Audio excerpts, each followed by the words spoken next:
Assalamualaikum warahmatullahi wabarakatuh.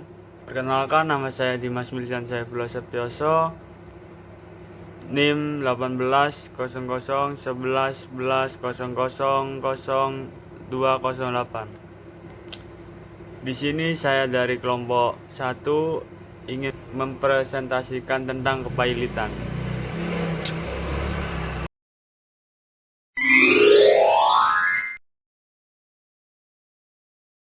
Kepailitan adalah suatu sitaan dan eksekusi atau seluruh kekayaan si debitur untuk kepentingan suatu krediturnya. Bisa disebut kepailitan adalah yaitu ketika debitur atau orang yang berutang tidak dapat menyelesaikan pembayaran terhadap utangnya yang diberikan dari pihak kreditur. Kepailitan di Indonesia mengacu pada Undang-Undang Nomor 37 Tahun 2004 tentang kepailitan dan penundaan kewajiban pembayaran utang, yang dalam pasal 2 menyebutkan bahwa debitur yang mempunyai 2 atau lebih kreditur dan tidak membayar lunas sedikitnya satu utang atau lebih jatuh tempo dan dapat ditagih dinyatakan pailit dengan putusan pengadilan, baik atas permohonannya sendiri maupun atas permohonan satu atau lebih krediturnya. Permohonan dapat juga diajukan oleh kejaksaan untuk kepentingan umum. Dan juga dalam penjelasan pasal ayat 2 ayat 1 itu dinyatakan bahwa di mana dimaksud untuk kreditur dalam ayat ini adalah baik kreditur atau konkuren atau kreditur spirit maupun kreditur proven. Khususnya untuk mengenai kreditur spiritis itu mereka dapat pengajuan permohonan pernyataan pailit tanpa kehilangan hak agunan atas kebendaan yang mereka miliki terhadap harta debitur dan haknya untuk didahulukan.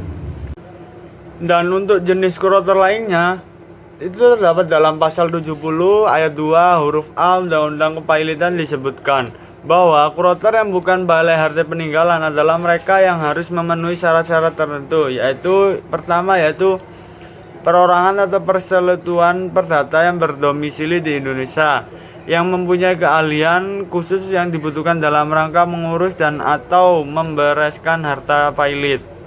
Yang kedua yaitu telah terdapat dalam kementerian yang dilingkup tugas dan tanggung jawabnya di bidang hukum dan peraturan perundang-undangannya. Kurotor dalam melakukan pemberasan harta pailit diawasi oleh hakim pengawas. Hakim pengawas adalah hakim yang ditujukan oleh pengadilan dalam putusan pailit atau putusan penundaan kewajiban pembayaran utang. Asas-asas hukum pailit di Indonesia secara umum diatur dalam pasal 1131 KUHP Perdata dan asas-asas khusus dia muat dalam Undang-Undang Nomor 37 Tahun 2024 juga tentang kepailitan dan penundaan kewajiban pembayaran utang. Dalam hubungan dengan peraturan perundang-undangan kepailitan, peraturan dimaksud juga berfungsi untuk melindungi kepentingan pihak-pihak terkait, dalam hal ini kreditur dan debitur. Dan juga penjelasan umum dalam Undang-Undang Nomor 37 Tahun 2004 juga menyebutkan beberapa faktor perlunya mengatur mengenai kepailitan dan penundaan kewajiban pembayaran utang. Dan untuk faktor-faktor yang dimaksud dalam perlunya pengaturan mengenai kepailitan dan penundaan kewajiban pembayaran utang tadi, itu yang pertama yaitu untuk menghindari perebutan harta debitur apabila dalam waktu yang sama ada beberapa kreditur yang menagih piutangnya dari debitur. Lalu yang kedua, untuk menghindari adanya kreditur pemegang hak jaminan kebendaan yang menuntut haknya dengan cara menjual barang milik debitur tanpa memperhatikan kepentingan debitur atau para kreditur lainnya. Dan juga untuk menghindari adanya kecurangan-kecurangan yang dilakukan oleh salah seorang kreditur atau debitur sendiri. Contohnya seperti kayak debitur berusaha untuk memberi keuntungan kepada seorang atau beberapa orang kreditur untuk kreditur tertentu, sehingga kreditur lainnya dirugikan. Dan juga ada juga seperti perbuatan curang dari debitur untuk melarikan semua harta kekayaannya dengan maksud untuk melepaskan tanggung jawabnya terhadap para kreditur.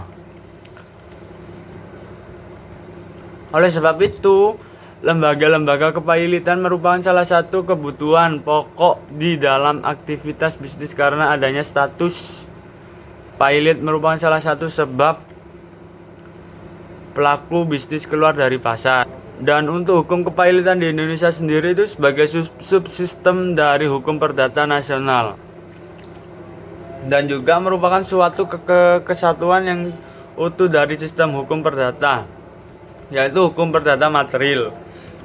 Dan hukum perdata material itu juga terdapat dalam hukum acara perdata yang berbentuk perdata formil. Hukum kepailitan Indonesia sebagaimana dimuat dalam UU Nomor 37 Tahun 2004 dan peraturan perundang-undangan lainnya, yaitu selain memuat hukum material juga memuat hukum formil. Namun mengenai hukumnya, acaranya tidak diatur secara rinci. Maka dari itu, asas lex specialis direction lex generalis berlakulah hukum acara perdata sebagai diatur di dalam Reglamen Indonesia yang diperbarui. Hukum kepailitan di Indonesia sebagai diliberasi dalam Undang-Undang Nomor 37 Tahun 2004 mengatur keduanya, baik kepailitan orang atau perseorangan maupun kepailitan badan hukum. Maka digunakanlah peraturan perundang-undangan yang lain sebagai dasar hukumnya juga. Dan apabila seorang debitur yang utang dalam kesulitan keuangan, tentu saja para kreditur akan berusaha untuk menempuh jalan untuk menyelamatkan piutangnya dengan jalan mengajukan gugatan perdata kepada debitur ke pengadilan dengan disertai sita jaminan atas harta si debitur, atau menempuh jalan yaitu kreditur mengajukan permohonan ke pengadilan agar si debitur dinyatakan pailit. Dan dikatakan sita umum adalah sita yang dilakukan tidak hanya untuk perorangan tetapi juga untuk semua kreditur. Dengan kata lain, untuk mencegah penyitaan dari eksekusi yang dimintakan oleh kreditur secara perorangan. Dalam hukum Islam juga diatur mengenai masalah utang yang erat kaitannya dengan kepailitan. Syarat-syarat permohonan pernyataan pailit, yaitu yang pertama syarat adanya kedua kreditur atau lebih. Dimana di sini disebut syarat bahwa debitur harus mempunyai minimal dua kreditur. Sangat terkait dengan filosofis lahirnya hukum kepailitan, sebagaimana yang telah dijelaskan sebelumnya, bahwa hukum kepailitan merupakan realisasi adalah kewajiban yang dinyatakan atau dapat dinyatakan dalam jumlah uang, baik dalam mata uang Indonesia maupun mata uang asing, baik secara langsung maupun yang akan timbul di kemudian hari, atau kontingent yang timbul karena perjanjian atau undang-undang dan yang wajib dipenuhi oleh debitur, dan bila tidak dipenuhi memberi hak kepada kreditur untuk mendapatkan pemenuhannya dari harta kekayaan debitur. Melalui definisi utang yang diberikan oleh undang-undang tadi, kepailitan, jelaslah bahwa definisi itu utang harus ditafsir secara luas, tidak hanya meliputi utang yang timbul dari perjanjian utang piutang atau pinjam meminjam atau simpan pinjam itu tadi, tetapi juga utang yang timbul karena undang-undang atau perjanjian yang dapat dinilai dengan sejumlah uang. Yang ketiga yaitu syarat cukup satu utang yang telah jatuh waktu dapat ditagih. Selanjutnya yaitu pihak yang dapat dinyatakan pailit itu orang perseorangan baik laki maupun perempuan yang telah menikah. Jika permohonan pernyataan pilot tersebut diajukan oleh debitur, maka perorangan yang telah menikah, permohonan tersebut hanya dapat diajukan atas persetujuan suami istri, kecuali antara suami istri tersebut tidak ada pencampuran harta. Lalu yang kedua yaitu perserikatan atau perkumpulan tidak berbadan hukum lainnya. Yang ketiga yaitu perseorangan, perkumpulan koperasi maupun yayasan yang berbadan hukum. Yang keempat yaitu harta peninggalan. Lalu yang selanjutnya yaitu pihak-pihak yang dapat mengajukan permohonan pilot. Sesuai dengan ketentuan pasal 2 Undang-Undang Nomor 37 Tahun 2004 tentang kepailitan dan tundaan kewajiban pembayaran utang, maka pihak yang dapat mengajukan permohonan pilot adalah debitur sendiri, yang dimana telah diatur dalam pasal 2 ayat 1 Undang-Undang Nomor 37 Tahun 2000. Dan jika debitur masih terikat dalam pernikahan yang sah, permohonan hanya dapat diajukan atas persetujuan suami istri yang menjadi pasangannya, yang dimana telah diatur dalam pasal 4 ayat 1 Undang-Undang Nomor 37 Tahun 2004. Yang kedua yaitu seorang kreditur atau kreditur yang dapat mengajukan permohonan pilot terhadap debiturnya adalah kreditur konkurat dan kreditur preferent ataupun kreditur separatis. Lalu yang ketiga yaitu kejaksaan. Kejaksaan dapat permohonan pilot terhadap debitur dapat diajukan oleh kejaksaan demi kepentingan umum. Bagaimana pengertiannya, yaitu kepentingan umum adalah kepentingan bangsa dan negara atau kepentingan masyarakat luas. Misalnya debitur melarikan diri, debitur menggelapkan bagian dari harta kekayaannya, dan sebagainya.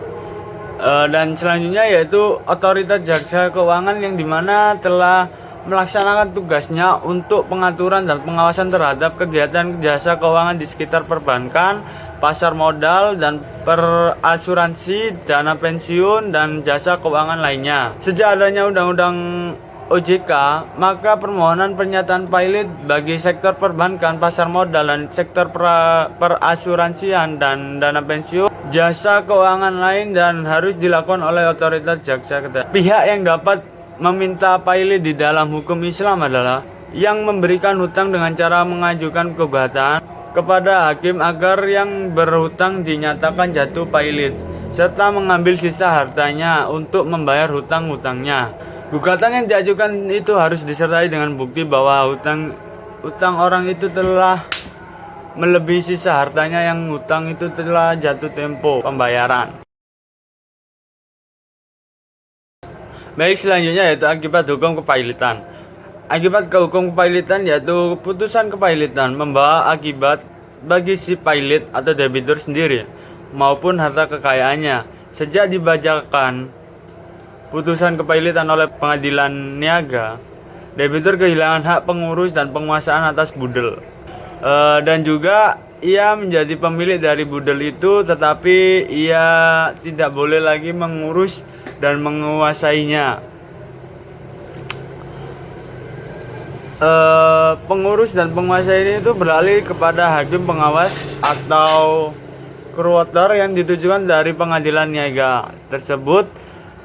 Dan selanjutnya dalam hal kreditur dan debitur tidak mengajukan usul penangkatan kurator lain kepada pengadilan, maka Balai Harta Peninggalan atau BHP bertindak sebagai kurator.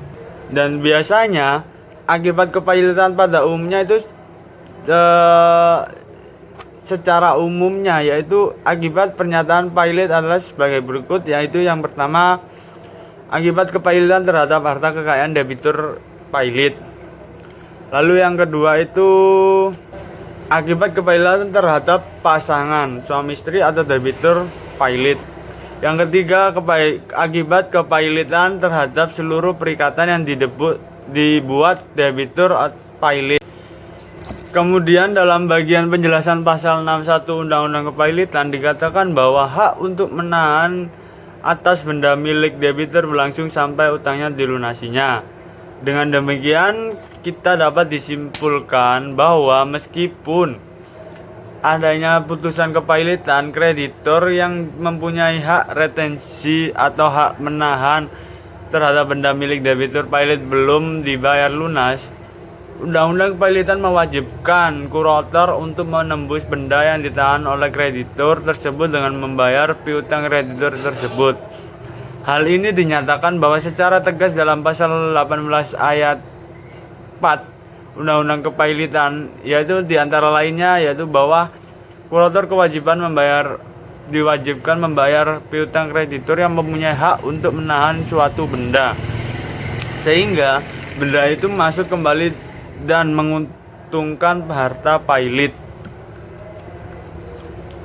Dan selanjutnya itu tentang pemberasan harta pailit.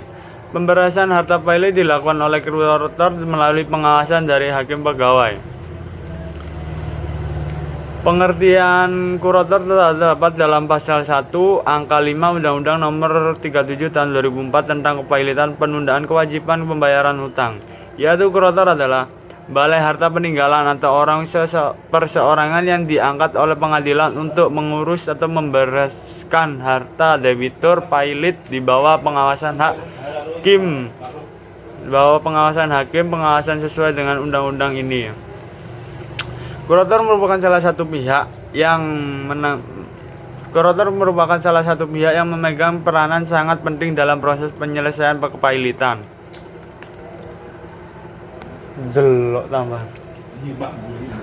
Dalam pasal 70 ayat 1 Undang-Undang Nomor 37 Tahun 2004 tentang kepailitan dan penundaan kewajiban pembayaran hutang disebutkan yang dapat bertindak menjadi kurator adalah sebagai berikut. Yang pertama yaitu harta peninggalan atau BHP. Yang kedua kurator lainnya. Maksud dari balai harta peninggalan adalah instansi pemerintah yang berada di bawah Kementerian Hukum dan HAM. BPH dapat diangkat oleh pengadilan niaga dengan putusan untuk melakukan pelayanan jasa hukum di bidang kepailitan dan PKPU. BHP yang diangkat pengadilan niaga bertindak sebagai kurator dan atau mengurusnya. Dan untuk jenis kurator lainnya itu terdapat dalam pasal 70 ayat 2 huruf A Undang-Undang Kepailitan disebutkan bahwa kurator yang bukan balai harta peninggalan adalah mereka yang harus memenuhi syarat-syarat tertentu, yaitu pertama yaitu perorangan atau persekutuan perdata yang berdomisili di Indonesia yang mempunyai keahlian khusus yang dibutuhkan dalam rangka mengurus dan atau membereskan harta pailit. Yang kedua yaitu telah terdapat dalam kementerian yang dilingkup tugas dan tanggung jawabnya di bidang hukum dan peraturan perundang-undangannya. Kurator dalam melakukan pemberasan harta pailit diawasi oleh hakim pengawas. Hakim pengawas adalah hakim yang ditujukan oleh pengadilan dalam putusan pailit atau putusan penundaan kewajiban pembayaran hutang.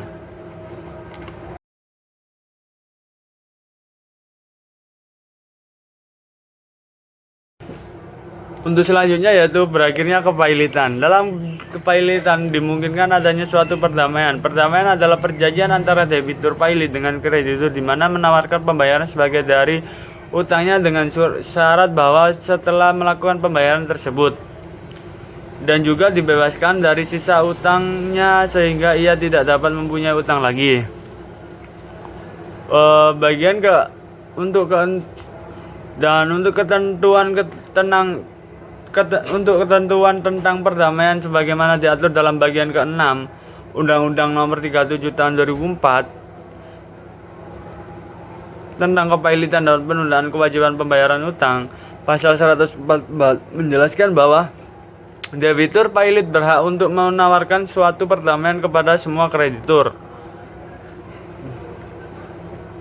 yang dimana diterima apabila disetujui dalam rapat kreditur oleh lebih dari setengah atau 1/2 jumlah kreditur konkret yang hadir dalam rapat yang haknya diakui atau untuk sementara diakui yang mewakili paling sedikit 2/3 dari jumlah seluruh piutang konkuren yang diakui atau untuk sementara diakui dari kreditur konkuren dan dikuasanya yang hadir dalam rapat tersebut.